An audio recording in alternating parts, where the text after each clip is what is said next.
औज़ुबिल्लाहि मिनश्शैतानिर्रजीम बिस्मिल्लाहिर्रहमानिर्रहीम बारान रहमत। आज न्यूज़ की सहरी ट्रांसमिशन के साथ मैं हूं आपका मेज़बान सैयद शहरियार आसिम। आज हम 23वीं सहरी की नशिस्त में मौजूद हैं और आज हम बात करेंगे रमज़ानुल मुबारक के तीसरे अशरे पे। जैसा कि आप सब जानते हैं कि इस वक्त रमज़ानुल मुबारक का तीसरा अशरा जारी है। रमज़ानुल मुबारक का तीसरा अशरा यानी जहन्नुम से निजात, ये वो अशरा है जिसमें अल्लाह ताला की रहमत अपने उरूज पर होती है और इसी रात हमें इसी अशरे में हमें लैलतुल क़दर जैसी अजीम रात भी मिलती है। इस अशरे में लोग ज़्यादा से ज़्यादा इबादत करते हैं, अल्लाह के घर क़याम करते हैं और एतकाफ़ में बैठते हैं। एतकाफ़ की सही शराइत क्या है, हम किस तरह अपना एतकाफ़ सही करके अपने रब को राज़ी कर सकते हैं और ख़वातीन के लिए एतकाफ़ की क्या शराइत हैं, ये आज की नशिस्त में हम जानेंगे। हमारे साथ मौजूद हैं मुफ्ती मोहसिन उज़्ज़मा साहब। अस्सलाम वालेकुम। वालेकुम सलाम व रहमतुल्लाहि व बरकातुहू। अपने मेहमानों का आपसे तारुफ़ कराऊँ। हमारे साथ मौजूद हैं डॉक्टर आमना सुहेल, एंड्रोक्रिनोलॉजिस्ट हैं, डायबिटोलॉजिस्ट हैं, deputy CMO at social security हैं। उसके अलावा अपनी एक वेलफेयर भी जो हैं वो चलाती हैं फॉर पुअर पीपल्स, और इसके अलावा उनकी आवाज़ भी बहुत अच्छी है क्योंकि पहले हमारी नशिस्त में आ चुकी हैं और हम इनसे नात भी सुन चुके हैं। अस्सलाम वालेकुम। वालेकुम अस्सलाम। आपको खुशामदीद कहते हैं। शुक्रिया। हमारी दूसरी मेहमान, आजकल आप इन्हें काफ़ी ड्रामों में देख रहे होंगे, कमर्शियल्स में देख रहे होंगे, और जब ये पहली दफ़ा हमारी नशिस्त में आई थी तब ये कमर्शियल्स कर रही थी। उसके बाद हम देख रहे हैं कि हर साल माशाल्लाह ये तरक्की करती जा रही हैं। हमारे साथ मौजूद हैं आयशा नोमान। अस्सलाम वालेकुम। वालेकुम अस्सलाम। आपको खुशामदीद कहते हैं। Thank you. इस वक्त हम मौजूद हैं ज़ैनब के साथ। अस्सलाम वालेकुम। अस्सलाम वालेकुम। वालेकुम सलाम। कैसे हैं आप? ठीक मैं ठाक बिल्कुल ठीक हूँ। आप बताएं ज़ैनब, क्या पका रही हैं आज आप? हैं? कबाब बने हुए, बताइए कौन से कबाब हैं? ये हैं चपली कबाब। खुशबू आ रही है आपको? फील हुआ नहीं, है? खुशबू नहीं आ रही। शक्ल से लग रहे हैं? मुझे शक्ल से लग जाता है चपली कबाब में खुशबू आ रही है, बिला वजह खुशबू आ रही है। जी, चपली कबाब बन रहे हैं और ये मैं डालडा कुकिंग ऑयल में फ्राई करूंगी। रमज़ानुल मुबारक को मज़ीद पुरौनक बनाने के लिए डालडा लाया मुनफरिद रमज़ान पैकेजिंग रेंज, जो कि है डालडा की तरफ से अपने सार्फिन के लिए एक तोहफ़ा। इस माह रमज़ान सेहत और बचत साथ डालडा पर 250 रुपये तक की बचत, सेहत भरे पकवान है ये डालडा का रमज़ान। और जहाँ मामता वहाँ पर डालडा।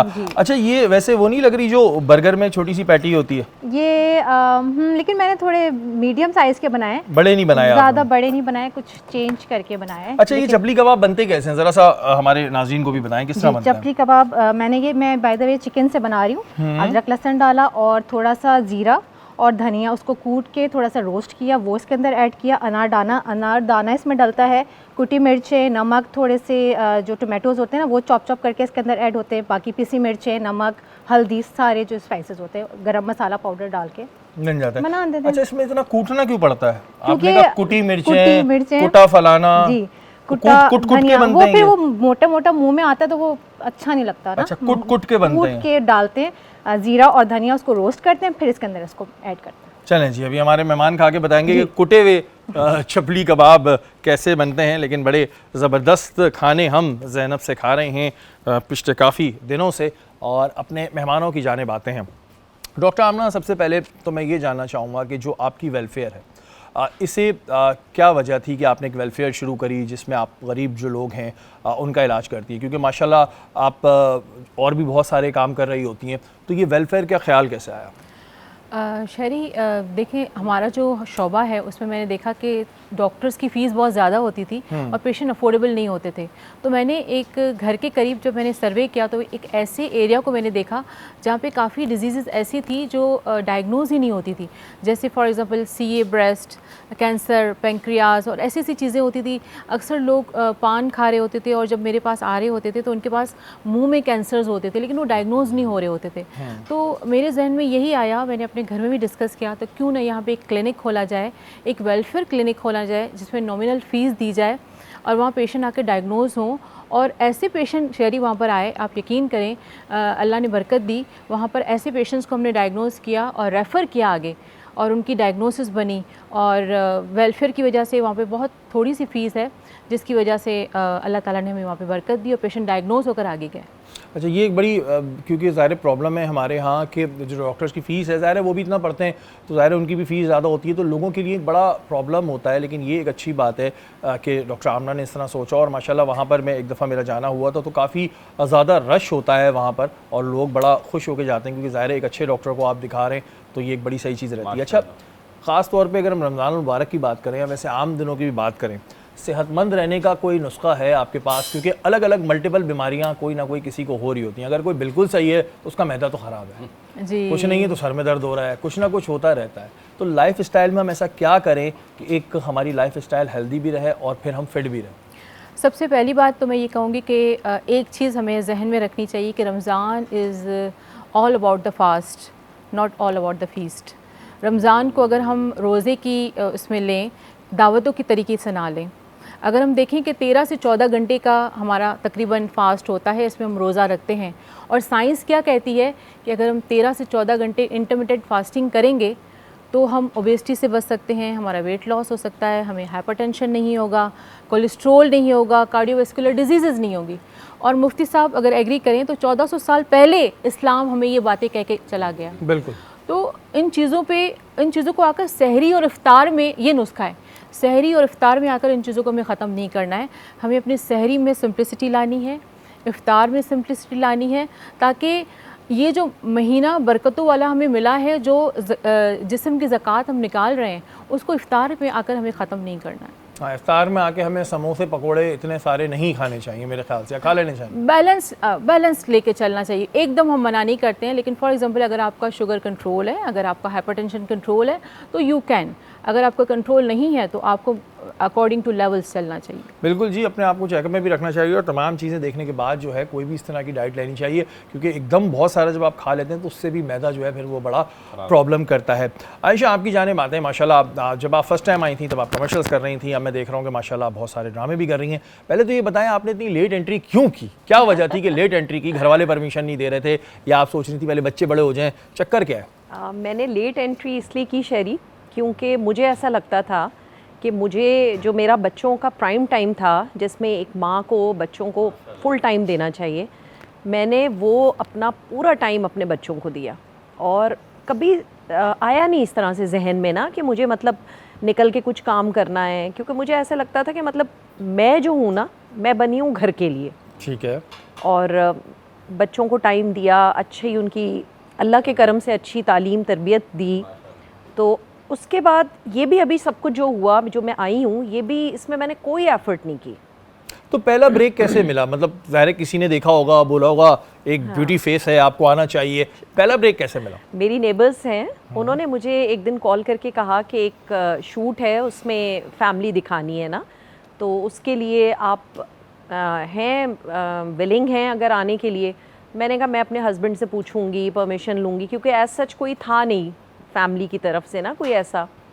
तो वो फिर एक परमिशन मिली थी खाली एक कमर्शियल करने की, फिर उसके बाद आहिस्ता आहिस्ता फिर क्लिक हो गई कहीं से, बस अल्लाह का करम हुआ और फिर आगे से आगे बढ़ती चली गई। परमिशन में कोई प्रॉब्लम नहीं आया? नहीं, वो फर्स्ट टाइम में परमिशन में प्रॉब्लम आया। हाँ। उसके बाद फिर नहीं आया। उसके बाद तो फिर रुकने का नाम ही नहीं लेते ना। अच्छा, माशाल्लाह अभी क्योंकि आपके बेटे की भी शादी हुई है, एक तो कोई मानेगा नहीं कि माशाल्लाह इनका बेटा इतना बड़ा भी हो गया और फिर उसकी शादी भी हो गई, तो आप ये मुझे बताएं कि वैसे माशाल्लाह आप भी बहुत ज़्यादा आपने फिट रखा हुआ है अपने आप को, तो इसका तरीक़ेकार क्या होता है?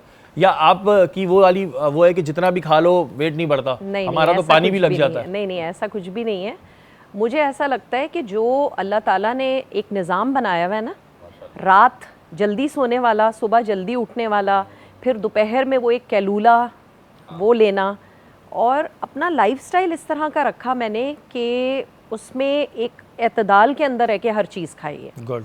मतलब हफ्ते में एक दिन मैं रखती हूँ, वो वाकई में चीट डे होता है। उसके अलावा वॉक करना, थोड़ा सा ये सब चीज़ें बस रहती हैं ज़िंदगी में। मगर मुझे ऐसा लगता है कि जो हम अल्लाह के बनाए हुए जो सिस्टम है, हम उसके अकॉर्डिंग अगर चलना शुरू करें ना, तो फिर हम लोग मेरे ख्याल में फिर हमें ज़रूरत नहीं पड़ती कुछ बहुत ज़्यादा एफर्ट करने की।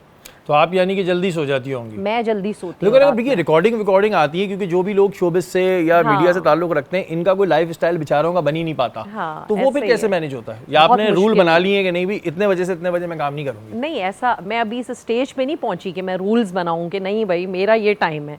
अक्सर होता है, मतलब 3 से 4 बजे पैकअप हो रहा होता है और हम घर वापस जा रहे होते हैं, लेकिन मेरा अगला दिन जो गुजरता है ना, वो सुबह वाला, वो मैंने सुबह सोना नहीं है, क्योंकि मेरे वो सुबह वाले टाइमिंग्स हैं अपने काम के, घर के, सब चीज़ों के। फिर ये होता है कि दोपहर में दोबारा सो जाती हूँ। वो एक आध दिन ज़रा सा मुझे सेट होने में टाइम लगता है, फिर मैं बैक टू रूटीन हो जाती हूँ। अच्छा, क्योंकि आपने कमर्शियल्स भी किए हैं, आप ड्रामास भी कर रही हैं, ज़्यादा मज़ा वैसे किस में आता है? ड्रामे में। ड्रामे में आता है। हाँ। अच्छा, लेकिन कहते हैं ड्रामे में टाइम बहुत लगता है क्योंकि टाइम कंज्यूमिंग बहुत होता है और ज़्यादा अच्छे पैसे कमर्शियल में मिलते हैं। ऐसा ही है, बिल्कुल ऐसा ही है। तो फिर आपको मज़ा ड्रामे में क्यों आता है? इसलिए ज़्यादा मज़ा आया ड्रामे में कि वो आपने बस सीन आपका ओके हुआ, उसके बाद आप डन है। मतलब कमर्शियल्स में ये होता है कि मुस्तकिल आपके रीटेक्स, मतलब परफेक्शन चाहिए ना आपको। कमर्शियल आपका कुछ सेकंड्स का है, मगर ड्रामे में वो छोटी छोटी चीज़ों को, इतनी बारीकियों को नहीं देखा जाता। ड्रामे में आपका जो आप एक्ट कर रहे हैं उस पर ज़्यादा फोकस होता है ना। ठीक तो है। मुझे ड्रामा ज़्यादा आसान लगा। हाँ, क्योंकि अगर कमर्शियल वाले पैसे ज़्यादा देते हैं, मैंने लाइफ में एक ही कमर्शियल किया था, उसके बाद तौबा कर ली थी। वो वाकई में जिसे कहते हैं ना, अगर आपको पैसे ज़्यादा दे रहे हैं तो उसके बाद वो आपको पूरा कहते हैं निचोड़ के हाँ। आखिरी कतरा, फिर कहते हैं बेटा अब घर चले जाए। हमारे मेहमान इस वक्त हमारी निशिस्त पे मौजूद हैं। डॉक्टर आमना, अगर हम बात करें शुगर पेशेंट्स की, तो शुगर पेशेंट्स को ख़ासतौर पर रमज़ान मुबारक और उसके अलावा भी अपनी ज़िंदगी में किन चीज़ों का ख्याल रखना चाहिए? देखिए, अगर 3 से 4 चीज़ों का ख्याल रखें तो शुगर कंट्रोल हो सकती है। सबसे पहले तो आपने अपनी डेफिनेटली लाइफ़स्टाइल की अभी इन्होंने बात की, तो लाइफ़स्टाइल तो बहुत इम्पॉर्टेंट है ही है। डाइट कंट्रोल होना चाहिए। इसके अलावा आपकी 3-4 चीज़ों पे नज़र होनी चाहिए। आपका HbA1c कंट्रोल होना चाहिए। अब HbA1c की बात करते हैं तो लेवल्स बड़ी इंपॉर्टेंट है। जब 5.7 से 6.2 की बात आती है तो लोग उसको बड़ा लाइटली ले रहे होते हैं कि 5.7 से 6.2 तो हम इम्पेयर्ड लेवल में हमें। अच्छा, मेरा एक रूल है कि पेशेंट को इम्पेयर्ड लेवल बताते ही, जब मैं बताती हूँ तो पेशेंट को बताती हूँ कि आप समझें कि आपको शुगर हो गई है, क्योंकि जब आपने इम्पेयर्ड लेवल का ख्याल नहीं किया तो अगले 3 महीने के अंदर अंदर आपको शुगर हो जाएगी। और इम्पेयर्ड लेवल को रिवर्ट बैक हम कर सकते हैं, लेकिन once you diagnosed as a case of diabetes फिर आप रिवर्ट बैक नहीं हो सकते। तो between 5.7 and 6.2 is very important. तो इसमें आपने लाइफस्टाइल मॉडिफिकेशन करनी है, अपनी डाइट कंट्रोल करनी है, एक्सरसाइज की तरफ जाना है, और 1-2 मेडिसिन्स आती हैं, अगर लाइट डोज पे हम स्टार्ट करना चाहें, अगर ना भी करें तो भी हम लाइफस्टाइल मॉडिफिकेशन से इसको कंट्रोल कर सकते हैं। Plus exercise is very important. अच्छा, ये क्या इशू आता है, कुछ हमारे एक आध दोस्त के साथ भी हुआ, फिर बड़ा दुख भी हुआ कि अगर शुगर पेशेंट को कोई कट लग जाए और कोई चोट लग जाए तो उसके बाद वो इतना बढ़ भी जाता है कि कई दफ़ा ऐसा होता है कि बॉडी पार्ट जो है, टांग या हाथ रिमूव करनी पड़ती है। तो रीज़न क्या है, जो शुगर पेशेंट्स हैं उनका जो ज़ख़म होता है वो क्योर क्यों नहीं होता? देखिए, आपकी जब न्यूरोपैथी डेवलप हो जाती है, आपकी जब शुगर लेवल हाई हो जाती है तो आपको कॉम्प्लिकेशंस डेवलप होना शुरू हो जाती हैं, जिसमें न्यूरोपैथी होती है, नेफ्रोपैथी होती है, आपको कार्डियक प्रॉब्लम्स हो सकते हैं, हाइपरटेंशन। तो जब हम पाँव की बात करते हैं या वुंड हीलिंग की बात करते हैं तो शुगर आपका लेवल जब हाई होता है तो जहाँ जहाँ से वो गुज़रता है वहाँ पे कॉम्प्लिकेशंस कर रहा होता है। ये हाई लेवल की हम बात करते हैं, मोर देन 300, मोर देन 250, जब शुगर लेवल अपनी नॉर्मल लेवल से हाई होता है तो वो प्रॉब्लम्स कर रहा होता है। तो इसमें सबसे पहले तो ये होता है कि वुंड हीलिंग नहीं हो रही होती है, और इसके अलावा जब वुंड हद से ज़्यादा बढ़ जाता है तो वो एम्पुटेशन की बात हम करते हैं। तो सबसे पहले तो ये कि अपने पाँव का बहुत ज़्यादा ख्याल करें, नंगे पाँव ना घूमें, और इसके अलावा हल्की सी भी अगर चोट आती है तो सबसे पहले अपने डॉक्टर की तरफ ज़रूर जाएं। अगर डॉक्टर आपको इंसुलिन या कोई ऐसी मेडिसिन एडवाइस करता है, उसके साथ पाँव के ख्याल की कुछ चीज़ें बताते हैं, तो वो ज़रूर करें। हाँ, क्योंकि ये चीज़ जो होती है काफ़ी लोगों के साथ होती है कि उस वक्त वो एक छोटी सी चोट लग जाती है, लेकिन लोग फिर उसको इग्नोर करते रहते हैं और उसके बाद ये बढ़ जाती है। अच्छा, एक ये मिथ है या ये रियलिटी है, या आप बेहतर बताएंगी, क्या मीठा खाने से शुगर होती है? मीठा, अगर हम ये कहें कि शुगर, मीठा सिर्फ चीनी को कहते हैं, तो sugar is not all about the चीनी। अगर हम बात करते हैं मैदे की तो वो भी चीनी है, अगर हम बात करते हैं नान की तो वो भी, कार्बोहाइड्रेट्स की बात करते हैं तो वो भी चीनी है, क्योंकि ये बॉडी में अंदर कन्वर्ट हो जाते हैं शुगर लेवल्स के अंदर, तो वो हमारी बॉडी के शुगर लेवल्स को इंक्रीज़ कर देते हैं। पेशेंट से अगर हम बात करते हैं तो पेशेंट कहते हैं जी नहीं, हमने कोई शुगर चीनी नहीं खाई, लेकिन हम उनसे पूछते हैं कि आपने समोसा खाया, क्या आपने पकोड़ा खाया, क्या आपने रोल खाया, तो डॉक्टर साहब नहीं, 2-3 ही पकोड़े खाए थे, एक ही समोसा खाया था। लेकिन आप यकीन करें, अगर एक समोसे की हम बात करते हैं तो उसको जब हम फ्राई करते हैं तो उसकी 150 कैलोरीज़ होती हैं, और अगर हम सिर्फ उसमें बनाते हैं, बगैर फ्राई के बनाते हैं, तो उसके अंदर 100 कैलोरीज़ होती हैं। और उसको बर्न करने के लिए हम तकरीबन 1 घंटे की अगर तरावी करें या आधे घंटे की अगर वॉक करें तो वो हम बर्न कर सकते हैं। तो ये भी शुगर लेवल में काउंट होता है, ये भी हमारे शुगर लेवल को इंक्रीज़ करता है। अच्छा, ये शुगर होता क्यों है? एक तो पैदाइशी होता है, जैसे कुछ लोगों को पैदाइशी ब्लड प्रेशर होता है, ये शुगर होती क्यों है? क्या टेंशन, एंजाइटी, इन चीज़ों से भी शुगर हो जाती है? शुगर, आप सबसे पहले तो आपकी लाइफस्टाइल बड़ी इंपॉर्टेंट है। 50% तो आपके पेरेंट्स की तरफ से इनहेरिटेंस आपको आ रही होती है, जेनेटिकली आपको आ रही होती है, लेकिन 50% आपके हाथ में खुद में होता है। 50% को तो आप कुछ नहीं कर सकते, अगर आपके पेरेंट को है, मदर को या फादर को, ठीक है ना, लेकिन 50% तो आपके खुद के हाथ में है। आप अगर सेडेंटरी लाइफस्टाइल की तरफ जाएंगे, आज हम ऑफिस में जाते हैं तो तकरीबन 7 से 8 घंटे तक लोग बैठे हुए होते हैं कंप्यूटर के आगे, बैठ के काम कर रहे होते हैं ऑफिस के अंदर। अगर फॉर एग्जांपल आप सेडेंटरी लाइफस्टाइल आपका है, आपका चहलकदमी आपकी नहीं है, आप बर्गर्स खाते हैं, आपसे पुराने ज़माने में शुगर क्यों नहीं होती थी, क्योंकि वो पैदल चलते थे, आप सिंपल खाना खाते थे। पुराने ज़माने में तो बहुत ही कहते थे कि जो ये ब्लड प्रेशर है और ये कार्डिक प्रॉब्लम है, ये अमीरों की बीमारी है, गरीबों की तो कहते ही नहीं थे। पैदल चलते थे, आप सिंपल खाते थे, आप अर्ली सोते थे, आप जल्दी जागते थे। और आजकल क्या हो गया, आप अर्बनाइजेशन की तरफ चले गए हैं, सारी चीज़ें उल्टी हो गई हैं। क्यों उल्टी हो गई हैं? क्योंकि हम बर्गर की तरफ चले गए हैं, हम गाड़ियों की तरफ चले गए हैं, हम लिफ्ट की तरफ चले गए हैं, और हमने लग्जरी ज़्यादा आ गई है हमारी लाइफ में। आ गई है ना, तो हमने चीज़ों को बर्न करना, कैलोरीज को बर्न कम करते हैं, कैलोरीज का इनटेक हमारा बहुत ज़्यादा है। अच्छा, तो खानों में भी देखा जाए तो हम लोग मतलब प्योर चीज़ों से हट के प्रोसेस्ड फूड्स पे ज़्यादा चले गए। बिल्कुल, ये सब चीज़ें भी बहुत ज़्यादा तो इन तमाम रीजंस की वजह से भी शुगर हो जाती है। बिल्कुल। अब ये देख लें भाई, ये जितने भी ख़ास तौर पे जो पेरेंट्स हैं जो अपने बच्चों से लाड करते हैं, लाड सब करते हैं अपने बच्चों से, लेकिन ये बात पे ये जो आप कहते हैं जी फलाना बर्गर ले आओ, ये चीज़ ले आओ, वो चीज़ ले आओ, बच्चों में भी ये बड़ा प्रॉब्लम आ गया है कि अब हेल्दी फूड नहीं खाते हैं। ज़िद ज़रूर करते हैं, लेकिन ये चीज़ बहुत इंपॉर्टेंट है, क्योंकि इन चीज़ों से अगर शुगर हो जाती है तो उसके बाद फिर ज़ाहिर है आपको अपना लाइफस्टाइल चेंज करना पड़ता है, और बहुत कम लोग होते हैं जो लाइफस्टाइल चेंज कर पाते हैं, वरना फिर इस तरह की प्रॉब्लम्स होती रहती हैं। आयशा नुमान, अगर हम बात करें, आपने बताया कि आपको एक्टिंग में ज़्यादा मज़ा आता है, ड्रामा में ज़्यादा मज़ा आता है, कोई ऐसा करेक्टर है जो आप करना चाहती हैं कि मैं ये करेक्टर करूँगी, जो है ऐसा ज़हन में? हाँ, मैं कुछ कॉमेडी कैरेक्टर करना चाहती हूँ। अच्छा। मुझे लगता है कि मैं वो ज़्यादा आसानी से कर सकूँ। बट मैं आपको बताऊँ, कॉमेडी बहुत मुश्किल है। अच्छा। बहुत मुश्किल है, मतलब ये जितने भी हमारे पास अब तक एक्टर्स आए हैं, एक्ट्रेसेस आई हैं, उन्होंने कहा एक्टिंग में कॉमेडी बहुत मुश्किल है। अच्छा, सही। लेकिन मैं चाहती हूँ कि मैं करूँ, मुझे ऐसा लगता है कि मैं कर सकती हूँ। तो आम लाइफ में वैसे आप कैसी हैं, मतलब स्ट्रिक्ट रहती हैं या फनी हैं? नहीं, या ओवरऑल मैं बहुत मतलब हैप्पी गो लकी टाइप की औरत हूँ, लेकिन हाँ, जहाँ पे स्ट्रिक्टनेस चाहिए वहाँ पे थोड़ी स्ट्रिक्ट हो जाती हूँ। अच्छा, अभी जो हमारे यहाँ ड्रामे बन रहे हैं, उसमें कई दफ़ा ये बातें भी आती हैं कि जी इसमें ज़्यादातर ख़वातीन के वो मसले हमारे माशरे को उजागर किए जा रहे होते हैं जो अमूमन इतने ज़्यादा नहीं है जितने बढ़ा चढ़ा के दिखाए जा रहे होते हैं। अच्छा, मैं क्योंकि ड्रामे नहीं इस तरह वॉच करता, आप मुझे बेहतर बताएंगी क्या वाकई ऐसा है या ये अफवाहें हैं? नहीं, है तो बिल्कुल ऐसा कि वाकई में हमारा जो हो भी रहा है हमारी सोसाइटी में, वो सब ड्रामे में है। लेकिन उसमें एक चीज़ ये है कि ऑब्वियसली वो ड्रामा क्यों है, इसीलिए है ना ड्रामा, क्योंकि वो रियलिटी बेस्ड चीज़ तो नहीं है, लेकिन वो उठाई जाती हैं उनको कि जो हमारी सोसाइटी में चीज़ें हो रही होती हैं वहीं से उठा के फिर उनको हम एक ड्रामा बना रहे हैं ना, तो वो चीज़ ऑब्वियसली उसमें थोड़ा सा हम मसाला डालना पड़ता है, मसाला डालेंगे, एग्जैजरेट करेंगे उन चीज़ों को। अच्छा, माशाल्लाह, अभी आपको कितना टाइम हो चुका है हमारी इस इंडस्ट्री में? मुझे 3 साल हो गए। 3 साल होगा, तो माशाल्लाह अब आप काफ़ी मशहूर हो गई हैं। तो कहते हैं जब इंसान मशहूर हो जाता है तो उसमें थोड़े एटीट्यूड आ जाता है, तो आप में आया?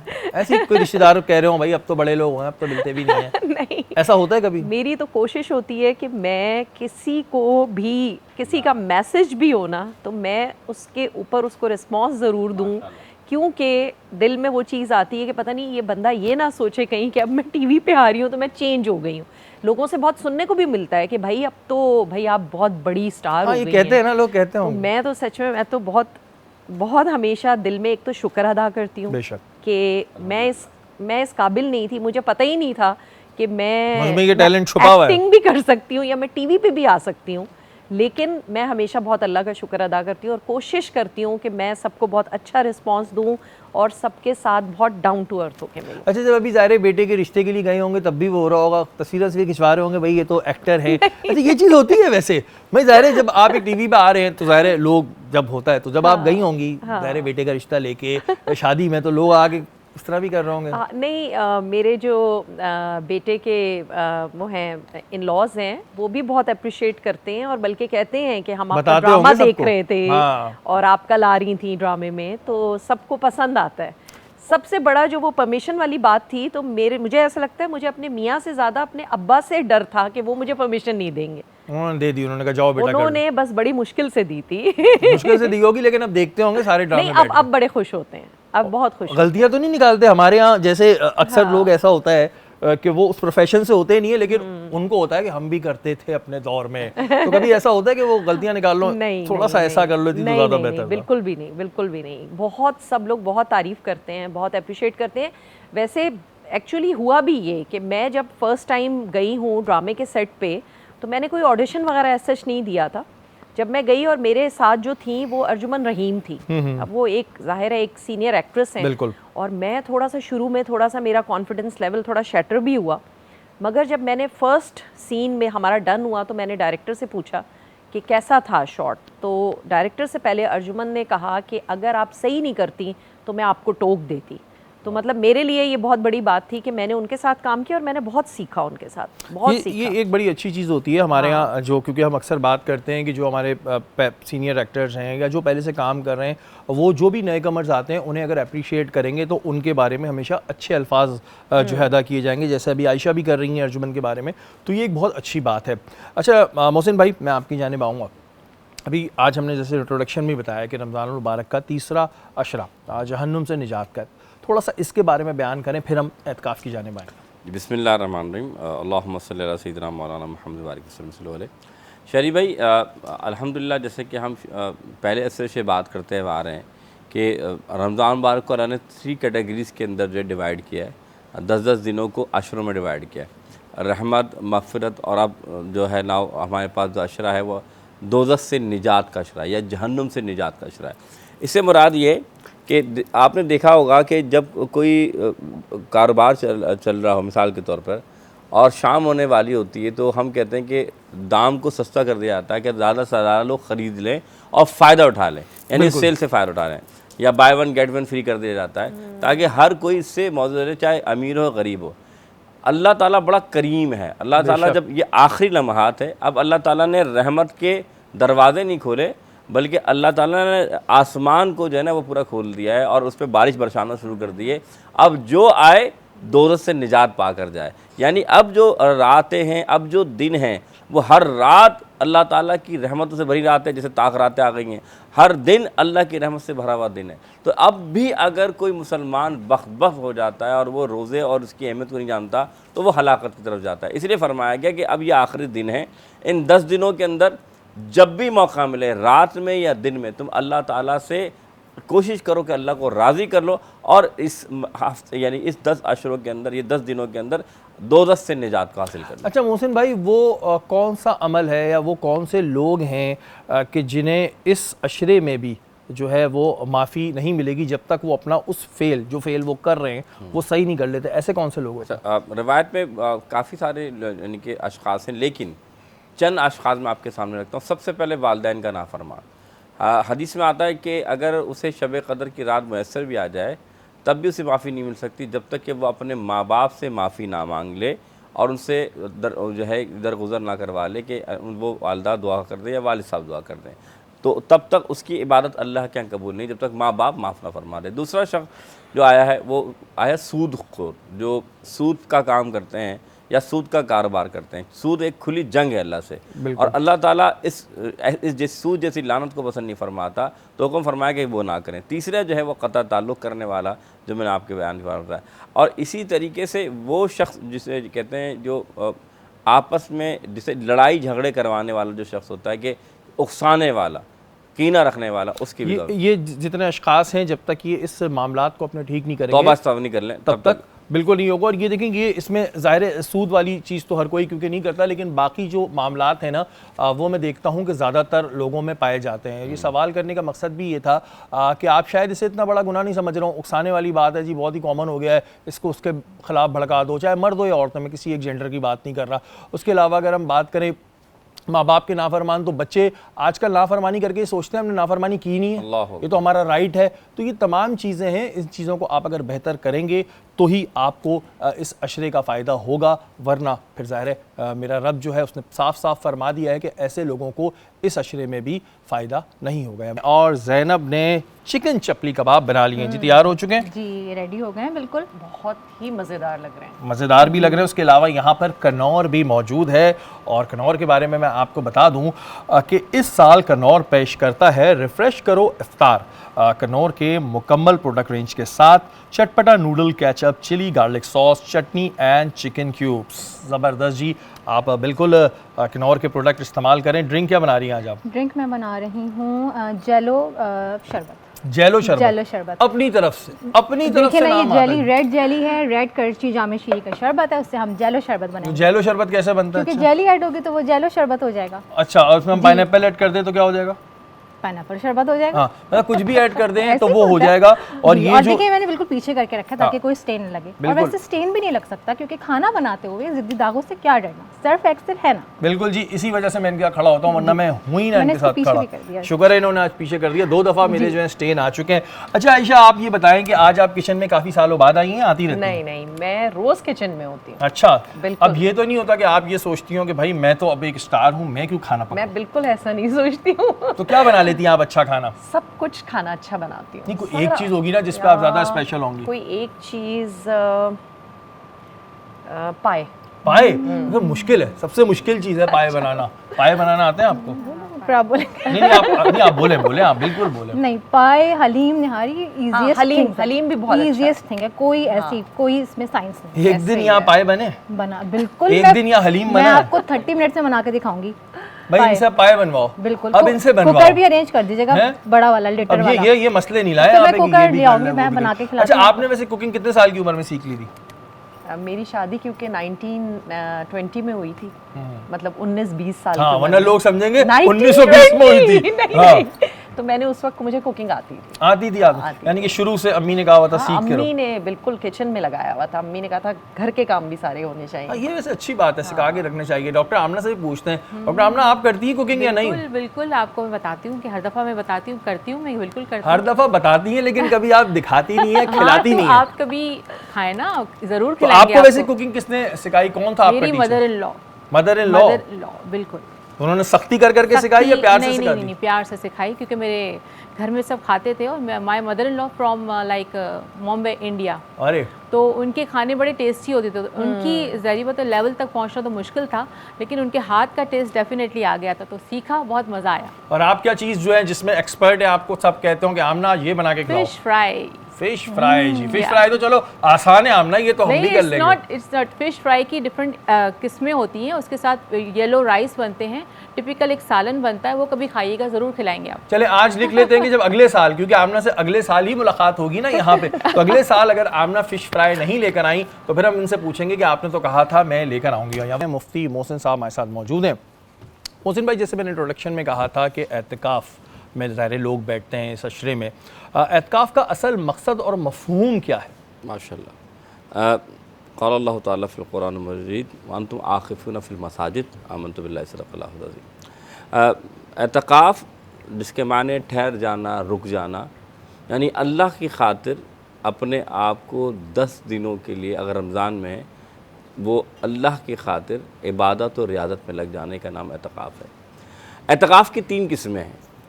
सबसे पहली किस्म जो है वो सुन्नत मौक़दा अल किफ़ाया है, यानी कि जो हम रमज़ान की 20वीं रोज़े को मगरिब यानी सूरज से पहले, जब सूरज गुरूब हो रहा हो उससे पहले पहले मस्जिद में दाखिल होते हैं, और शवाल का जब चाँद निकलता है यानी ईद का जब चाँद निकलता है उसके बाद मस्जिद से बाहर जो है जाते हैं। तो इन 10 दिनों का जो एतकाफ़ कहलाता है सुन्नत मौक़दा अल किफ़ाया कहलाता है, और ये रमज़ान के अंदर रखा जाता है, यानी इसी रमज़ान से लेकर 30 या 29 रमज़ान जब तक चाँद ना निकले। हुक्म ये है कि ये जो है जिसे आप सुन्नत मौक़दा अल किफ़ाया कहते हैं, पहली किस्म, इसमें मोहल्ले में अगर एक फ़र्द भी रख ले तो सबको सवाब मिलेगा। अरे माशाल्लाह। और अगर एक फ़र्द भी ना बैठा तो सब गुनाहगार हो जाएंगे, याद रखिएगा। अच्छा, आपके मोहल्ले से किसी एक को बैठना लाजिम है, यानी एक बैठेगा तो सब सवाब मिल कमाएंगे, और अगर एक भी नहीं बैठा तो सब गुनाहगार हो जाएंगे, इसलिए इसे सुन्नत मौक़दा अल किफ़ाया कहते हैं। पहला रमज़ान का जो होता है। उसके बाद नफली इत्तिकाफ़। नफली इत्तिकाफ़, अब किसी का दिल चाह रहा है, उसके साथ मजबूरी है, ड्यूटी है, या फिर किसी प्रोग्राम में उसके मामला आते हैं, लेकिन वो एतकाफ़ करना चाह रहा है, तो उसके लिए फरमाया कि वो नफली एतकाफ़ कर ले। नफली एतकाफ़ 1 घंटे का भी होता है, 2 दिन का भी होता है, 3 दिन का भी होता है, और आप चाहें तो एक रात का भी कर सकते हैं। नियत करके जाना। नवई तो सुन्नत एतकाफ़ आपने पढ़ना होता है और नियत कर ली नफली एतकाफ़ की, तो इसमें जो है आप कर सकते हैं। तीसरा एतकाफ़ वाजिब एतकाफ़ है। वाजिब एतकाफ़ कोई शख्स नज़र मान लेता है कि फ़लाँ फ़लाँ मेरा काम हो जाए, तो फिर मस्जिद में एतकाफ़ कर ले 1 दिन के लिए, 1 रात के लिए इसलिए। लेकिन ये याद रखिएगा, जो हम रमज़ान का एतकाफ़ करते हैं इसकी शान व अज़मत क्या है। हुज़ूर अकरम सल्लल्लाहु अलैहि वसल्लम फरमाते हैं, जब 10 दिन आप मुकम्मल करते हैं तो गुनाहों से ऐसे पाक हो जाते हैं जैसे अभी माँ के बतन से पैदा हुआ। हाँ। फिर हसन से एक रिवायत मनक़ूल आप फरमाते हैं कि जो एतकाफ़ जो है करता है मस्जिद में, जो मर्दों के बारे में बात हो रही है, या ख़वातीन बैत मस्जिद यानी जहाँ घर में करती हैं, फरमाते जो एतकाफ़ करता है अल्लाह ताला उसे 2 उम्रे और 2 हज का सवाब देता है। यानी एक शख्स जो हज नहीं कर पाया या उम्रे नहीं कर पाया, तो उसके लिए हसन फरमाते हैं कि आपसे मनक़ूल है कि अगर शख्स 10 दिन का एतकाफ़ कर ले तो अल्लाह ताला ये उसे सवाब अता फरमाता है। जी। अच्छा मोहसिन भाई, मर्दों के एतकाफ़ पे और भी बहुत सारे सवाल है, लेकिन मैं यहाँ पे ये भी चाहूँगा कि हम ख़वातीन के एतकाफ़ पे बात करें, क्योंकि आपने कहा है कि वो घर में एतकाफ़ कर सकती है, लेकिन बहुत सी ख़वातीन ऐसी होती हैं कि जिनके घर में छोटे बच्चे होते हैं और एक मियाँ होता है। मियाँ अगर ज़ाहिर जॉब पे जा रहा है तो क्या वो उस दौरान घर के काम कर सकती है? अच्छा, सबसे पहले बात, ख़वातीन के एतकाफ़ की भी चंद शराइत हैं। सबसे पहले मुसलमान होना, आक़िल होना, बालिग़ होना, फिर जो रोज़े का होना, नियत का होना, फिर तहारत का होना जो एक ख़ास अयाम में औरतें होती हैं, फिर 7 बड़ी अहम बात ये कि शौहर की इजाज़त लेना। ठीक है। ये क्योंकि अब बहुत से ख़वातीन को नहीं पता होता वह, लेकिन अगर शौहर हैं तो शौहर से इजाज़त लेंगे, वरना वालिद या वालदा से इजाज़त लेंगे। अगर अच्छा मोहसिन भाई, यहाँ पर एक कॉन्फ्लिक्ट ये आता है कि ज़ाहिर इबादत करने के लिए, अल्लाह की इबादत करने के लिए किसी भी बंदे को, अगर एक औरत है उसको किसी की परमिशन लेनी क्या होता है? बहुत अच्छा सवाल किया। देखें, इबादत करने के लिए परमिशन लेने की बिल्कुल ज़रूरत नहीं, लेकिन वो जो मोतक़िफ़ हुई हैं, एतकाफ़ कर रही हैं, क्योंकि शौहर के हकूक़ भी हैं, ये जो है फ़राइज़ और सुन्नत में फ़र्क है।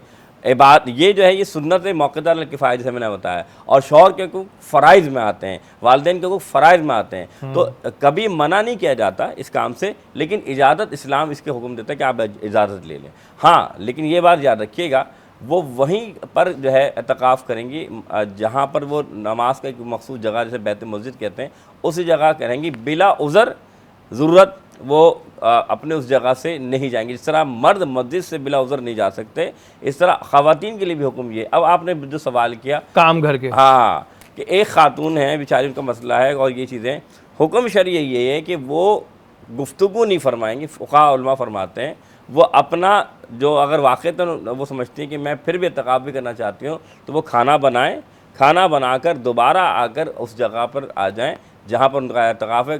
गुफ्तगू ना करें, कलाम ना करें, तो उनका एतकाफ़ हो जाएगा। अच्छा, बहुत से लोग, अब मैं आता हूँ मर्दों की जानिब, हमने देखा है कि एतकाफ़ में बैठते हैं, लेकिन वो दीनी चीज़ों से ज़्यादा दुनियावी चीज़ों में लगे रहते हैं। यानी कि अपनी गॉसिप्स हो रही हैं, लड़कों का एक टोला जमा हो जाता है, फिर वो मोबाइल फ़ोन पे भी बातें कर रहे हैं, ये कर रहे हैं, तो क्या ये सही है? फिर बिल्कुल इजाज़त नहीं है। और बिल्कुल आपने ये बात, इस बात से बात करें, एक और बात करना चाहूँगा कि जो महरम हैं ख़वातीन के एतकाफ़ में, वो जा सकते हैं, मिल सकते हैं, कोई शरई उनका उज़्र हो या मिलना हो। तो एतकाफ़ में ऐसा नहीं कि लोग कहेंगे यार अब तो एतकाफ़ में बैठ गई, शौहर मसला हो जाएगा या बाप नहीं जा सकेगा। नहीं, बिल्कुल मिल सकते हैं, लेकिन ज़रूरी काम हो। अच्छा, अब आपके सवाल पर आते हैं।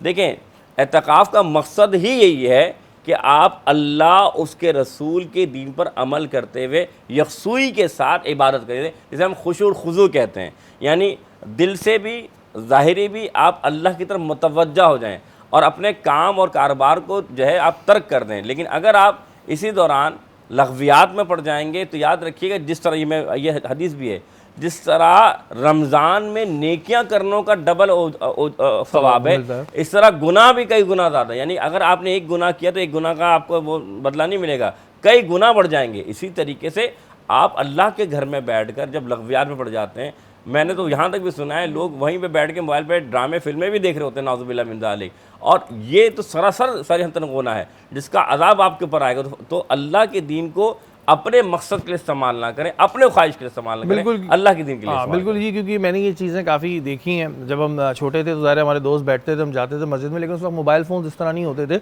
लेकिन अब काफ़ी इस तरह की चीज़ें होने लगी हैं। जब एतकाफ़ में अगर आप बैठ रहे हैं तो फिर सिर्फ आपका और अल्लाह का जो है वो राब्ता होना चाहिए। ये दुनियावी कामों में पढ़ने की ज़रूरत नहीं है, वरना वो कहते हैं ना कि अल्लाह को किसी की इबादत की ज़रूरत नहीं है। तो आप ये काम ज़बरदस्ती ना करें जाके, अगर आप वहाँ पे मोबाइल देख रहे हैं या और दूसरे गॉसिप्स में लग रहे हैं तो फिर ये गलत है और आपके लिए नुकसानदेह है। तो ऐसा बराए मेहरबानी ना किया कीजिए। डॉक्टर आमना, आपकी जानिब आते हैं। आजकल एक बड़ी चीज़ जो है मार्केट में फैली हुई है वो है वज़न कम करने के इंजेक्शंस। जी कह रहे हैं कि जी लगाओ और वज़न बिल्कुल कम हो जाएगा, और हो भी रहे हैं लोगों के। तो ये सेफ़ है और इसके क्या साइड इफ़ेक्ट्स हैं भाई, क्या चल रहा है ये? वज़न कम करने का जो इंजेक्शन आता है उसको हम सीमाग्लूटाइड एंड लेराग्लूटाइड के नाम से आते हैं। इंजेक्शन ओज़ेम्पिक इसको कहते हैं। अच्छा, इंजेक्शन ओज़ेम्पिक में ये है कि वो बेसिकली डायबिटिक पेशेंट्स के लिए वंस वीकली, इसका फ़ायदा क्या है कि वंस वीकली यूज़ करा रहे होते हैं। अच्छा, इंसुलिन को वो क्या करता है कि इस पहला मिथ तो ये कि वो इंसुलिन है, वो इंसुलिन नहीं है। वो इंसुलिन को रिलीज़ करवाता है बॉडी के अंदर, तो इस तरीके से वो शुगर को कंट्रोल कर रहा होता है together with the medicine and the lifestyle modification. अब वो वज़न किस तरीके से कम करता है, बॉडी के अंदर जैसे ही खाना जाता है तो बॉडी के अंदर कुछ हार्मोन्स रिलीज़ हो रहे होते हैं जिसको हम कहते हैं GLP-1। GLP-1 क्या करता है कि बॉडी को एक सिग्नल दे रहा होता है कि आपको भूख नहीं लगी, आपका पेट फुल हो चुका है, या अब आपको ज़्यादा खाने की ज़रूरत नहीं है। तो एग्जैक्टली ये जो इंजेक्शन ओज़ेम्पिक है वो GLP-1 मिमिक करता है। GLP-1 एगोनिस्ट है, यानी वही काम कर रहा होता है जो GLP-1 बॉडी के अंदर कर रहा होता है। बॉडी को यही सिग्नल दे रहा होता है, जितनी ज़्यादा हम ओज़ेम्पिक लगाते हैं उतना ज़्यादा बॉडी को ये सिग्नल देता है कि अब आपकी भूख ख़त्म हो गई है, अब आपकी एपिटाइट ख़त्म हो गई है, अब आपको ज़्यादा खाने की ज़रूरत नहीं है। ये बॉडी को, स्टमक को फील करवाता है कि आपका स्टमक फुल हो चुका है। इस तरीके से पेशेंट को भूख नहीं लगती और वो खाने के करीब नहीं जा रहा होता है। बेसिकली मोड ऑफ एक्शन ये है। अच्छा, तो इसके कोई साइड इफ़ेक्ट सामने आ रहे हैं? कुछ लोगों को प्रॉब्लम्स हो रही हैं, क्योंकि ज़ाहिर है एक मतलब आपकी बॉडी में खाना नहीं जा रहा है, वीकनेस के भी ज़ाहिर इश्यूज़ आते होंगे, तो उसको लगाने के बाद क्या साइड इफ़ेक्ट सामने आ रहे हैं? सबसे पहले तो ये है कि किसको लगाना ज़रूरी है। If your BMI is more than 27 and more than 30 तो आपको ये लगाने की ज़रूरत है, फिर ही आपका वेट लॉस आपको करने की ज़रूरत है। अगर आपका BMI 27 से कम है तो आपको वेट लॉस करने के और दूसरे बहुत सारे तरीके हैं, पहली बात। दूसरी बात है, जब भी ओज़ेम्पिक को स्टार्ट करें तो उसके साथ लाइफस्टाइल को ज़रूर अपनाएं, अपने खाने पीने को कंट्रोल करें, वरना बात वही होगी कि हमने ओज़ेम्पिक को छोड़ा और दोबारा उसी कंडीशन पे पहुंच गए। अच्छा, जहाँ तक साइड इफ़ेक्ट का ताल्लुक है, आपके अंदर डेफिनेटली जिसका इफ़ेक्ट होता है उसका साइड इफ़ेक्ट भी होता है। सबसे कॉमन साइड इफ़ेक्ट जो उसका देखा गया है वो है फुलनेस, नोज़िया होना, वॉमिटिंग होना। पेशेंट को कभी कभी बहुत सिवियर वॉमिटिंग स्टार्ट हो जाती है, गैस्ट्रिक प्रॉब्लम्स हो जाते हैं, क्योंकि उसका काम ही है फुलनेस करना। दूसरा ये कि weight loss, extreme fat loss करना। ओज़ेम्पिक फेस आपने सुना होगा, एक एक्टर बड़ा मशहूर हुआ है, मैं नाम नहीं लूँगी, उसने लगाया और उसका ओज़ेम्पिक फेस हो गया। क्यों? क्योंकि वो फेट लॉस जब होता है तो जिस तरीके से कैंडल के अंदर से पूरी कैंडल जब बर्न होती है उसका फैट किस तरीके से रिड्यूस होता है, आपका फेस भी बिल्कुल एग्जैक्टली ऐसा हो जाता है, बॉडी में सैगिनेस हो जाती है। वो तो फिर बीमार लगते हैं, लोग कहते हैं बीमार हो गए।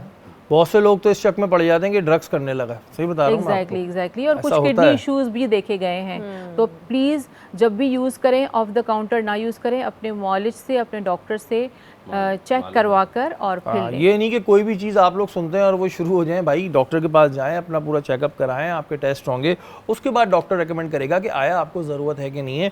खुद ही मत लगा लिया करें, उसके बाद फिर कोई प्रॉब्लम आएगी। और फिर होता है कि जब आपका वज़न इस तरह कम होता है तो लोग कहते हैं आप ड्रग्स में पड़ गए, तो ये और गलत होता है। अच्छा आयशा, क्योंकि 3 साल अभी आपको हुए हैं, आपने काफ़ी सारे एक्टर्स के साथ काम किया, कौन सा कोई ऐसा एक्टर है जिसके साथ काम करके आपने कहा कि नहीं यार, वैसे तो सारे अच्छे होते हैं, मैं इस वक्त ये नहीं कह रहा कि किसी की बुराई हो रही है, लेकिन कोई एक ऐसा है जिसको आपने कहा कि नहीं यार ये तो बहुत ही अच्छा इंसान? मैं फिर से अर्जुमन का नाम लूँगी, क्योंकि इतना मतलब इतने टाइम से हम उनको देख रहे हैं, लेकिन जब मैंने उनके साथ काम किया ना, मतलब ऑफ सेट भी वो इतनी अच्छे से उनकी मतलब गपशप लगाना, बहुत हम्बल हैं, बहुत अच्छी हैं। और सबसे बड़ी बात कि वो आपको बता भी रही होती थी साथ साथ कि भाई आपकी पिच ऑन एंड ऑफ हो रही है, या आपकी डिलीवरी इस तरह की थी इस दफ़ा, तो इसको ऐसे कर लें। तो मतलब मुझे तो उनके साथ काम करके बिल्कुल फीलिंग ही नहीं आई पूरे उसमें कि मैं बिल्कुल कोई एक उनके लिए बिल्कुल न्यू कमर मैं थी। और अच्छा माशाल्लाह वो भी कई साल से ऐसी की ऐसी हैं। उनका भी मुझे लगता है एज बढ़ी नहीं रही है। हाँ वाकई में। तो ये एक बड़ी अच्छी चीज़ है जी। और ये कुछ लोगों की बड़ी ब्लेसिंग होती है, जैसे शहजाद रॉय हैं, उनकी एज पता नहीं क्यों नहीं बढ़ती है, समझ नहीं आता है कि भाई बिल्कुल लगता है जहाँ पे थे वैसे ही पहले थे, आज भी ऐसे ही हैं। तो एक बड़ी ब्लेसिंग होती है। सहरी का दस्तरखान इस वक्त यहाँ पे लगा हुआ है और चिकन के चबली कबाब हम खा रहे हैं जी, बड़े मज़े के इन्होंने बनाए। मेहमानों से पूछते हैं कैसे लगे इन्हें। मोहसिन भाई आप बताएं कैसे लगे आपको? मैं खा रहा हूँ और वाकई बहुत अच्छे हैं। अच्छा? मिर्ची ज़्यादा नहीं है। मिर्चें ज़्यादा नहीं है, लेकिन मोहसिन भाई के मुंह पे हल्की सी मुस्कुराहट है, अभी अल्लाह जाने क्यों है।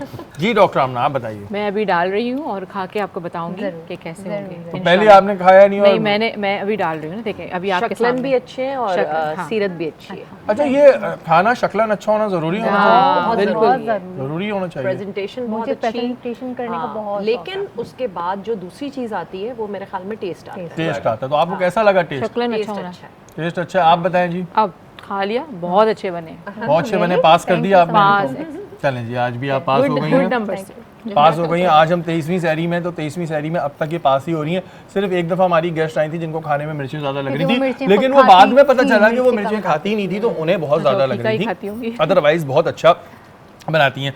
अच्छा आयशा ये बताइएगा कि अभी माशाल्लाह आपके बेटे की शादी हुई है, तो बहू खाना बना रही हैं आपकी? बहू खाना बना रही है और परसों बहू ने बिरयानी बनाई थी और बहुत मज़े की बिरयानी थी, अच्छी बनाई बहुत थी? अच्छी थी। अच्छा और मुझे ऐसा लगता है कि जो आने वाली बच्ची होती है ना, हम उसको उस तरह से वेलकम नहीं कर रहे होते, हम उसको उस तरह से स्पेस नहीं दे रहे होते। तो आप बस थोड़ा सा स्पेस दें। और मेरे ख्याल में अभी 2 महीने हुए होंगे शादी को, लेकिन माशाल्लाह घुल मिल गई है। माशाल्लाह माशाल्लाह। और ख़ुद से अगर मैं शूट्स में हूँ तो मुझसे खुद से मैसेज करके पूछती है कि आज अम्मी खाने में क्या बनाऊँ। तो अल्हम्दुलिल्लाह, अल्लाह का शुक्र है। अच्छा मैंने 2 दफ़ा सवाल किया था। एक दफ़ा इनसे पूछा आपको अम्मी अबू में कौन अच्छे लगते हैं, दोनों घर में, फिर वो हो गया था। एक दफ़ा बच्चों में पूछा तो बच्चे नाराज़ हो गए थे। आज ये बताएं बेटा अच्छा लगता है बहू? बहू बहू अच्छी लगती है? हाँ। चलिए अच्छी बात है, भाई बहू अच्छी लगनी चाहिए बिल्कुल। अच्छा आमना मुझे ये बताएं कि दायरे आप इतने साल से माशाल्लाह अपने पेशे से वाबस्ता हैं, हम देखते हैं कि अक्सर कुछ पेशेंट्स ऐसे आते हैं जो गलती भी अपनी होती है और डॉक्टर पे चीखने लगते हैं। तो कभी ऐसा हुआ है कुछ कि कोई पेशेंट आके बोल रहा हो कि बस आपकी वजह से हो गया, जबकि खुद गलतियाँ अपनी हो सारी? नहीं, आते तो आए गुस्सा करके बाहर स्टाफ की वजह से, लेकिन जब मेरे से बात करते हैं तो काफ़ी उनकी प्रॉब्लम सॉल्व हो जाती है। बल्कि आज इस प्रोग्राम के तवज्जुह से मैं एक वाक़या शेयर करूँगी। 1-2 दिन पहले का ही वाक़या है। एक पेशेंट आई और उसके साथ 3 छोटी छोटी बच्चियाँ थी। और चूँकि आपको पता है आप मेरी क्लिनिक में आए, मैं अल्ट्रासाउंड्स भी कर रही होती हूँ, तो वो मेरे पास अल्ट्रासाउंड करवाने के लिए आई थी। एंड शी सेड कि आप प्लीज़ मुझे जेंडर ज़रूर बताइएगा। एंड वो बहुत ज़्यादा रो रही थी। मैंने कहा इतना ज़्यादा रोने की क्या ज़रूरत है। अच्छा मैं अमूमन चूँकि उसका 3 बेटियाँ थी तो जेंडर ना बताऊँ तो ज़्यादा बेहतर है कि कोई प्रॉब्लम ना हो जाए। उसने मुझे वाक़या बताया कि कल उसके हस्बैंड ने, मैं आज ऑन एयर इसलिए बता रही हूँ ताकि ये चीज़ें सारी लोगों के पास पहुँच जाएँ। बिल्कुल। वो बंदी बहुत रो रही थी। उसके हस्बैंड ने उसको बहुत मारा था किसी तेज़ चीज़ से रमज़ान के महीने में।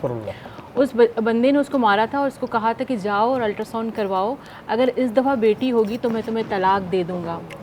वो बंदी ये कहती है शहरी कि अगर मेरे बस में होता तो शायद मैं अपने आप को, अगर इस्लाम में हराम नहीं होता तो शायद मैं सुसाइडल अटैम्प्ट कर लेती, लेकिन मैं रमज़ान का महीना है, खुदारा बेटियों के चक्कर में, बेटियां तो रहमत होती हैं, कि हम बेटी नहीं हैं, क्या ये बेटी नहीं है, क्या बेटियां डॉक्टर नहीं बनती, किसी अच्छे रुतबे पे नहीं होती, बेटियों के चक्कर में हस्बैंड्स रमज़ान के महीने में इस तरह की हरकतें करते हैं। तो मेरा दिल खून के आंसू रो रहा था। और इस तरह की हरकतें जब क्लिनिक के अंदर होती हैं तो बहुत दुख होता है शहरी। इस प्रोग्राम के तवज्जुह से मैं बताना चाहती हूँ कि ये बहुत बुरा होता है। और मैं आपको बात बताऊं कि ये बेटियां तो ज़ाहिर है सभी को पता है रहमत होती हैं और बेटियों का क्या रुतबा है, ये हम अपने प्रोग्राम में भी डिस्कस कर चुके हैं। लेकिन अगर कोई इस तरह का मर्द ये काम कर रहा है तो उसके ख़िलाफ़ कानूनी कार्रवाई भी हो सकती है। और वो जो भी खातून हैं, अगर उन्हें कोई कानूनी मदद चाहिए तो मैं बिल्कुल हाज़िर हूँ और इसमें कोई डरने की ज़रूरत नहीं होती है। और अगर ऐसा मर्द जो ऐसी सोच रखता है उसके साथ ना रहें, अगर वो नहीं सुधर रहा है तो उसके साथ ना रहें, बल्कि उसको सलाखों के पीछे बंद करवाएं ताकि उसको पता लगे कि जो वो काम कर रहा है वो कितना गलत है। और जिस बेटी की आप बात कर रहे हैं, हो सकता है कि कल को आप उसका नाम लेके बता रहे हो कि मैं इसका बाप हूँ, मैं इसका बाप हूँ, क्योंकि बेटियों ने, बहुत सी बेटियों ने अपने बाप का, अपनी माँ का सर जो है वो फ़ख्र से बुलंद किया है। मोहसिन भाई आप क्या कहेंगे इस बारे में? मैं सिर्फ इतना कहूँगा कि देखें, रमज़ान का महीना नहीं, कोई भी महीना हो जो ये काम कर रहा है वो हकीकत में शरीयन भी देखा जाए ये बहुत ही गुनाह का काम कर रहा है। और आप इसको ये कैसे कह सकते हैं कि वो शख्स रमज़ान की वो बात कर ले, रमज़ान मुबारक बड़ा अल्लाह का महीना है, लेकिन अगर रमज़ान ना भी हो तब भी कोई एक घुनना अमल कर रहा है तो इस्लाम इसे इजाज़त नहीं देता। जो बात शेरी भाई ने कही कि अल्लाह ताला ने आपको रास्ता इख्तियार किया है, आप ये ना हो कि आप मजबूर होकर जानबूझकर उस जुल्म को सहते रहें, क्योंकि हदीस में हुक्म यही है हाथ से रोको ज़ुबान से रोको। और यहाँ तो हकीकत बनता है कि आप दिल में बुरा ना जाने बल्कि रोकें, क्योंकि आपके साथ और तन मौजूद हैं, 3 बेटियाँ और हैं। आज आप जुल्म सहेंगी वो कल 3 बेटियों को जुल्म सहना पड़ेगा। बिल्कुल जी, जब इस तरह की बातें हम सुनते हैं तो बड़ा फिर गुस्सा भी आता है और दुआ सिर्फ ये है कि अल्लाह ताला उस मर्द को पहले हिदायत दे। आमीन, और अगर उसको हिदायत नहीं मिल रही है तो फिर दूसरा तरीका मैंने आपको बता दिया है, बिल्कुल आप मुझसे इस पर रब्ता कर सकती हैं। बड़े ही मज़े के कबाब हैं वाकई में, अभी तक मैं इसी वजह से खा ही रहा हूँ। अच्छा आयशा, उस वक्त मैंने आपसे एक बात कही कि वो तो मैंने मजाक में कही थी कि बेटा ज़्यादा आपको पसंद है या बहू, आपने कहा बहू, तो मुझे ये चीज़ भी अच्छी लगी। थोड़ा सा मैं ये जानना चाहता हूँ कि जैसे आप माशाल्लाह अपनी बहू के साथ हैं और आपकी बहू आपके साथ है, दोनों एक बड़ा अच्छा रिलेशन चल रहा है, लेकिन हम अक्सर ये देखते हैं कि शादी के बाद ये सास बहू के जो है बड़े झगड़े होते हैं कुछ जगहों पे। आप क्या समझती है किस तरह इस रिलेशन को एक ख़तरनाक रिलेशन बनाने से अच्छा एक फ्रेंडली रिलेशन बना दें, इसकी टिप क्या है? इसकी टिप ये है कि जो आने वाली है ना, आप उसको अपनी बेटी की तरह समझें। बस मेरे हिसाब से कि हम उसको ना, हमने एक वो बनाया हुआ है एक बहुत बहू बहू, मेरी बेटी सो रही है, बहू भी सो रही है, कोई मसला नहीं है, मैं खाना बना लूँगी। जब मैं बेटी को नहीं उठा रही खाना बनाने के लिए तो मैं उसको क्यों उठाऊँ? ये मैं अपने अंदर खुद सोचती हूँ। अच्छा, ये जो एक डर आता है कि जी हमारा बेटा जो है हमसे छीन लेंगी, अक्सर जब मैं बात करता हूँ किसी से, जब ऐसा केस आता है तो वो कहती है कि जी हमारे बहू के आने से हमारा बेटा छीनने लगा है, तो ऐसा कुछ होता है, फील होता है कभी? शुरू के दिनों से मुझे ऐसा लगा था, कुछ शुरू के दिनों में एक चेंज सा लगता है। जाहिर है एक बच्चा आपके साथ रह रहा है और एकदम से फिर एक उसकी ज़िंदगी में एक औरत आई जो कि उसकी बीवी है और उसको पूरा टाइम चाहिए। शुरू में ऐसी फीलिंग आई थी, लेकिन फिर मैंने अपने आप को उस चीज़ से निकाला कि नहीं, मैं भी किसी के ज़िंदगी में इस तरह आई थी। ये साइकिल है, ये एक साइकिल है ना, ये सब चल रहा होता है। और अगर मैं अपने आप को देखूं शेरी के, मुझे अल्हम्दुलिल्लाह बहुत अच्छे लोग मिले, बहुत अच्छे लोग मिले।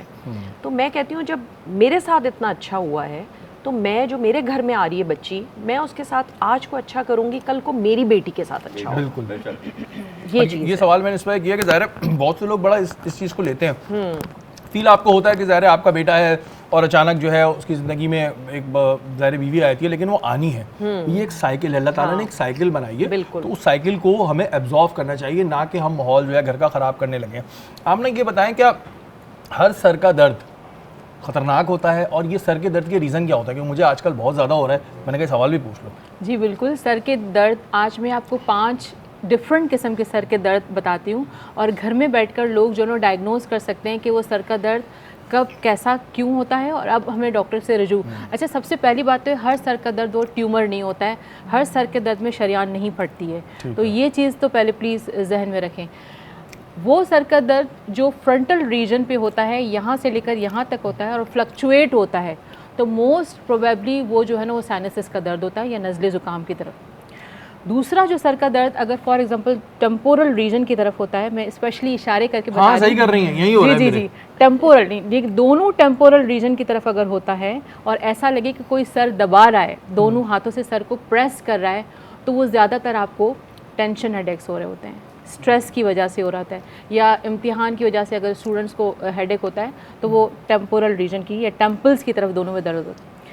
थर्ड जो दर्द हो रहा होता है स्पेशली हाफ हेड में होता है, और आपको एपिसोडिक होता है, वंस वीकली होता है, वंस इन 15 डेज़ होता है, वंस इन अ मंथ होता है, together with nausea and vomiting, या फिर उसके साथ आपको ब्लरिंग ऑफ द विजन होती है, तो मोस्ट प्रोबेबली वो माइग्रेन का पेन होता है। तो वो इसमें तो डेफिनेटली आपको डॉक्टर के पास ज़रूर जाना चाहिए। एक और सर का दर्द बताऊंगी, वो जो नफ्सियाती लोगों को होता है, अक्सर आप मेरी तरफ इशारा कर रही हैं आप। मेरी तरफ आपका इशारा नहीं, वो इसको हम जो ना सुप्रा कॉर्टिकल बोलते हैं अपनी लैंग्वेज में। ज़्यादातर उनका जो इशारा होता है, डॉक्टर साहब हमें यहाँ दर्द हो रहा है, अगर वो ये कह दें तो यकीन जाने वो नफ्सियाती हैं, उनको कहीं दर्द नहीं हो रहा है, उनको अटेंशन की या किसी और चीज़ की अच्छा, ज़रूरत है। यहाँ जो एक जगह होता रहता है थोड़ा थोड़ा हल्का हल्का, ये क्या जी है? जी, पल्सेटाइल मूवमेंट अगर होती है, आपको ऐसा लगता है जैसे आपको यहाँ पे पल्सेशन फील, तो वो ब्लड प्रेशर की वजह से हो रहा होता ये बढ़ रहा होता है, कम हो रहा होता है? है। जी, अगर आपने बीपी की मेडिसिन ले ली तो स्लोली एंड ग्रेजुअली वो सेट हो जाता है, नहीं तो आपको अपने डॉक्टर को ज़रूर दिखाना चाहिए। अच्छा, नींद ना पूरी होने से भी इस तरफ दर्द होने का है नींद चांस? ना पूरी होने की वजह से आपको आँखों के ऊपर आपको भारीपन का ऐसा महसूस होगा कि जैसे मेरी आंखें भारी हो रही हैं, और डलनेस का एहसास होगा, आपको कहीं मज़ा नहीं आ रहा होगा, यहाँ पे आपको आंखों पे शदीद दबाव की शिकार महसूस होगा। अच्छा, एक चीज़ और क्लियर कर दें, क्या गैस का दर्द सर में होता है? जी नहीं, गैस का दर्द कभी सर में नहीं होता है। गैस में आपको दूसरी काफ़ी सिम्टम्स आ जाती है, नोज़िया होता है, फुलनेस होता है। अच्छा, गैस में एक और चीज़ भी होती है जो अक्सर लोग कार्डियक अरेस्ट की तरफ लोग समझ रहे होते हैं। उसमें ये होता है कि आपका जो पेन होता है यहाँ से रेडिएट करता है टूवर्ड्स द लेफ़्ट आर्म। तो ये इसमें आप कन्फ्यूजन ना क्रिएट करें कि वो आपका हार्ट पेन है। हार्ट पेन में डिफरेंट किस्म की चीज़ें हो रही होती हैं और गैस में डिफरेंट चीज़ें हो रही होती हैं। तो इन चीज़ों को और गैस का दर्द कभी सर में नहीं होता? नहीं, गैस का दर्द सर में नहीं होता है। उसमें फिर definitely associated with the fever अगर होता है तो वो फिर फीवर की वजह से आपको दर्द हो रहा होता है।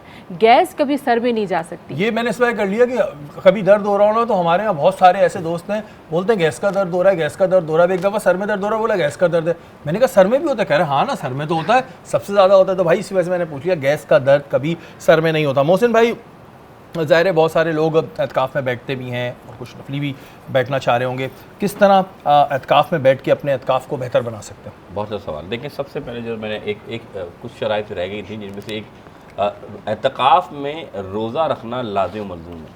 अगर आपने एतकाफ़ में तो बैठ गए, लेकिन अगर आपका रोज़ा टूट गया तो याद रखिएगा आपका एतकाफ़ भी टूट जाएगा।